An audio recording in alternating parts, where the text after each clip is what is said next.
देश के संसद में संग्राम थमने का नाम नहीं ले रहा और हर दिन लगभग बढ़ता जा रहा है।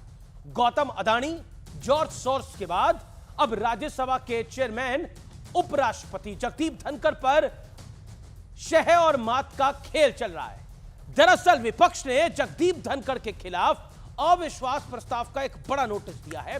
72 साल के इतिहास में पहली बार राज्यसभा के चेयरमैन के खिलाफ अविश्वास प्रस्ताव लाया जा रहा है।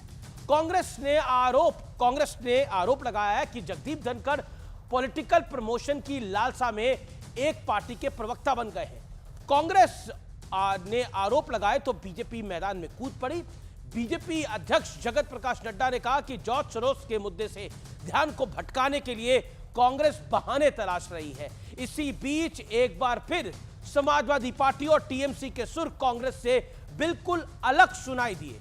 डिंपल यादव आज खुद मैदान में उतरी और उन्होंने कहा कि अडानी के मुद्दे से उन्हें कोई मतलब नहीं है और ना ही सोरोस के मुद्दे से। समाजवादी पार्टी चाहती है कि संसद में कामकाज हो। इसी बीच उद्धव गुट के संजय राउत ने एक विवादित बयान दे दिया है। उन्होंने कहा है कि जैसे सीरिया के राष्ट्रपति को देश छोड़ना पड़ा, वैसे ही किसी दिन भारत में भी हो सकता है। लेकिन आज सबसे बड़ा प्रश्न यह है कि संसद में कब तक हंगामे वाला यह कंपटीशन चलता रहेगा और कब तक जन सरोकार के मुद्दों की अनदेखी होती रहेगी। आज इसी पर सबसे बड़ी पॉलिटिकल बहस, अविश्वास प्रस्ताव सियासी है दांव। भारत के खिलाफ काम करने वालों के साथ सोनिया गांधी, श्रीमती सोनिया संविधान के हत्यारे हैं।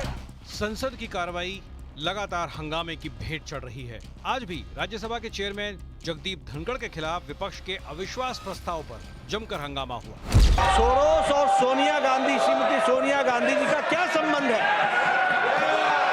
यह देश के आंतरिक और बाह्य सुरक्षा का सवाल है। पिछले 3 वर्षों में उनका आचरण उनके पद की गरिमा के विपरीत रहा। वे अपनी अगली प्रमोशन के लिए सरकार के स्पोक्स पर्सन बनकर काम कर रहे हैं। उपराष्ट्रपति के गरिमा को अगर आप लोग अटैक करेंगे तो हम बिल्कुल बचाव करेंगे और आप लोगों का जो इंटेंशन है इसको हम कामयाब नहीं होने देंगे। कोई व्यक्तिगत हमारी लड़ाई नहीं है। हम चाहते हैं कि अध्यक्ष पक्षपात न करें। राहुल गांधी ने लोकसभा स्पीकर ओम बिरला से मुलाकात की। बाहर आकर कहा, सरकार अडानी पर चर्चा से बचना चाहती है, लेकिन हम छोड़ेंगे नहीं। अडानी पे डिस्कशन नहीं चाहते हैं।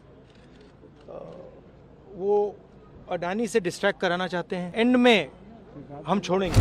बीजेपी के पहली बार देख रही हूँ कि सरकार खुद डिस्टर्ब कर रही है। हटकाने के लिए माननीय धनखड़ जी के खिलाफ एक नो कॉन्फिडेंस मोशन लाने का प्रस्ताव कांग्रेस और उनके कुछ घटक दलों ने लिया है।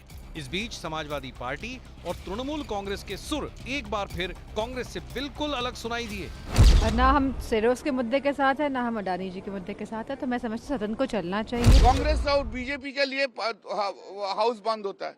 कभी कांग्रेस का इच्छा होगा हाउस चलाने, आधा घंटा 1 घंटा तो चलेगा, उसका बाद बंद। कांग्रेस पार्टी इंडी गठबंधन के अंदर पूरी तरह विश्वास खो चुकी। तब से इंडी गठबंधन के दलों में होड़ लगी हुई है, कौन किसको अपने मुद्दे पे लाने में प्रयास करेगा। सवाल है कि संसद की गरिमा और जनता के मुद्दों की अनदेखी कब तक होती रहेगी।